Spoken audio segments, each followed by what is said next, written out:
નમસ્કાર, હું diabetic educator Shilpa.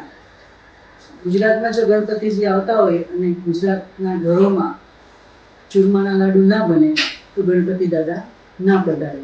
તો આપણે આજે ગણપતિ દાદાને બોલાવીએ છીએ, એના માટે આપણે આજે ચૂરમાના લાડુ બનાવીએ છીએ. તો હું તમને ફટાફટ રેસીપી આપું છું, હેલ્ધી અને ટેસ્ટી. મેઇન વસ્તુ એ છે કે ડાયાબિટીસના પેશન્ટ પણ આ લાડુ ખાઈ શકે છે. પણ કેની સાથે ખાવા, ક્યારે ખાવા, કેવી રીતે ખાવા, આપણે લાસ્ટમાં જઈશું. ઓકે, તો ચાલો લાડુ બનાવીએ. સૌપ્રથમ આપણે લઈએ છીએ ઘઉંનો જાડો લોટ. એમાં આપણે થોડું તેલનું મોણ દઈ અને આવી રીતે એક ધાબો કહેવાય છે કે ધાબો દઈ અને 5 મિનિટ માટે રેસ્ટમાં મૂકી દઈશું. ઓકે, ત્યારબાદ આપણે એમાં થોડું ગરમ પાણી રેડીશું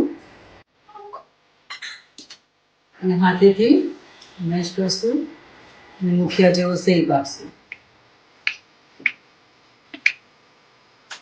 લાઈક આવી રીતે. બરાબર છે? ઓકે, હવે આને આપણે ઘીમાં તળીશું. ચાલો, આપણે જે મુઠિયા બનાવ્યા છે એને આપણે આવી રીતે ઘીમાં ફ્રાય કરી દઈશું.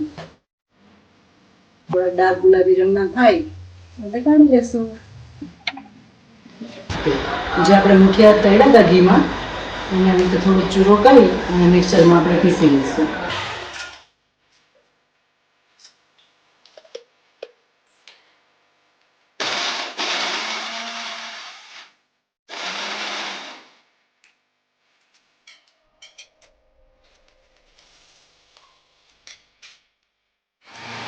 મિક્સરમાં પીસી દઈશું. આપણે જે મુઠિયાને સેવ છે એના રીતે ચૂરણ બનાવશું. પછી ઘી અને ગોળ બંનેને મિક્સ કરી ગરમ થોડું કરી અને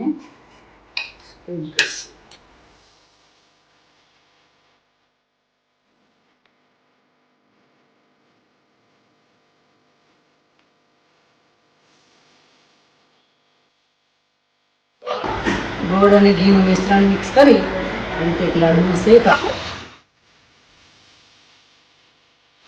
લાડુનો શેપ આપશું એની ઉપર રાખે ખસખસ દેશું, એની ઉપર બદામની છીણ મૂકશું.